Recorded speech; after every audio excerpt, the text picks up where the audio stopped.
Gen Z, yani genetic zero. Halo? Genetic zero. Nyumbu ni mnyama mwenye zero brain. Nyumbu, yani ubongo wake unaenda unafika 10 unarudi 0. Yani hana mafikra ya mara moja kuambiwa kwamba hapa pana hatari, sasa nifanye nini. Nyumbu ambaye ni zero brain ndiye anayefananishwa na kizazi cha sasa cha Gen Z, yani genetic zero. Halo? Wale watu kizazi cha sasa hivi cha Gen Z, yani zero brain kama nyumbu. Kwa nini?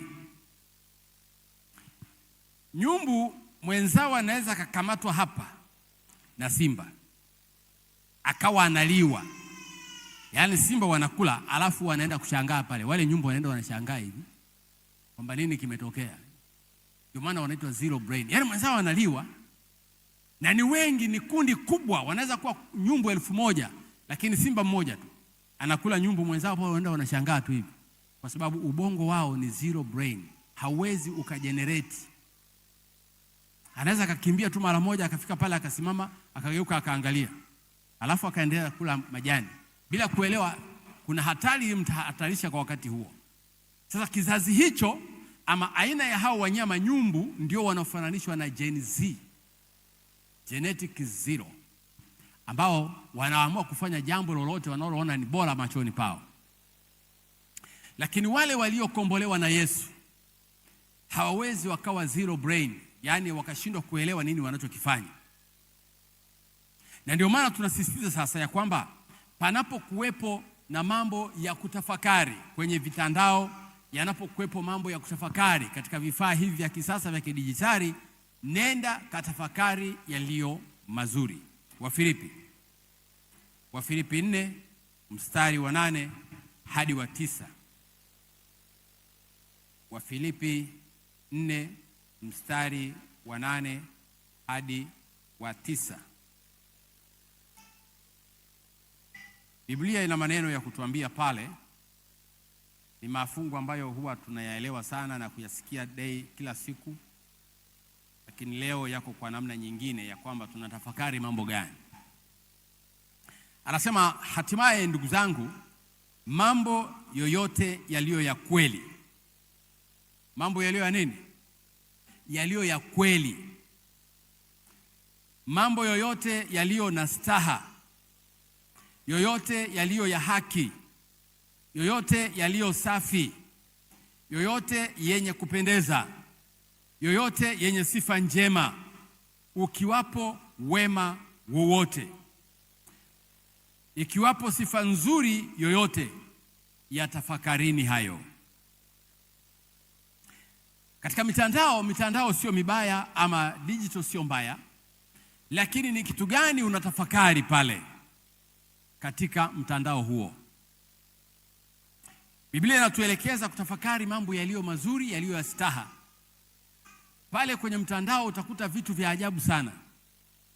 Lakini je, macho yako yanavutwa kwenye vitu hivyo? Jaribu kupita, kama hukuona, nenda kwenye vitu vilivyo vya staha.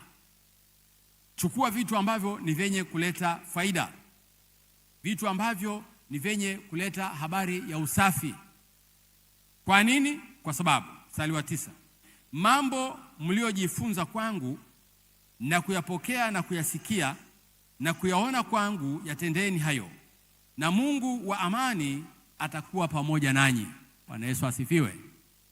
Ulimwengu tulionao wa sasa wa kidijitali ulishatabiriwa tangu wakati wa Daniel ya kwamba nyakati za mwisho watu wataenda mbio na ujuzi utaongezeka, yani maarifa yataongezeka. Lakini Daniel anaambiwa, enenda zako Daniel, maana wewe tayari umekwisha hesabiwa kwa ajili ya uzima wa milele.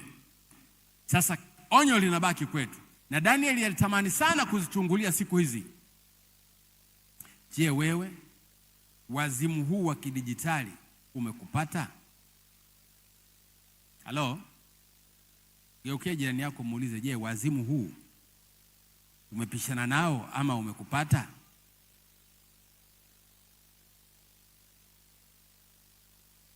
Digital.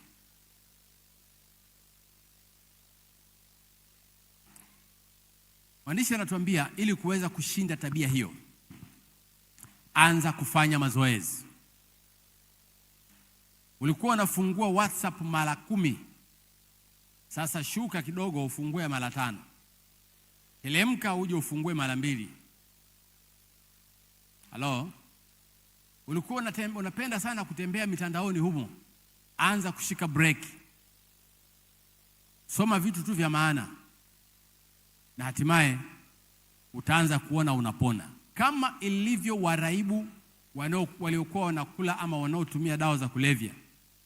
Ili atoke mle hawezi kutoka ghafla. Lazima atoke akipunguza hadi amalize. Na hata mlevi wa pombe hawezi kuacha tu mara moja. Lazima aanze kupunguza pombe zake. Alikuwa anakunywa bia 10, arudi kwenye 5, arudi kwenye 3, kwenye 1, mwisho anaacha. Hata mvuta sigara ni hivyo hivyo. Pia mraibu wa mtandao lazima ufanye hivyo. Uanze kufungua tu mara 3, mwisho utakuja kujikuta unafungua mara 1. Na ninaamini unapofungua, kama umeanza kufanya mazoezi, unaweza ukakutana message zimeingia mpaka simu inazima. Halo? Halo? Message zinaingia mpaka simu inafanyaje? Inazima. Yaani mzigo umeingia. Mpaka unakuta kuna message 1000. Sema sasa zote zilikuwa za nini? Pita tu. Uone iliyo ya maana pale. Ushughulike nayo. Lakini ukijibu kila kitu kinachopita mtandaoni, utazeeka kabla ya wakati. Na ndio maana vijana wengi leo ukipima age ligament yao, unamwona kijana ana miaka tu 35, lakini kwenye age ligament yanasomeka ni ana miaka 70. Maana ubongo wake umechoka kama mzee wa miaka 70. Kwa nini? Kwa sababu ya kushughulishwa. Be care. Uwe mwangalifu.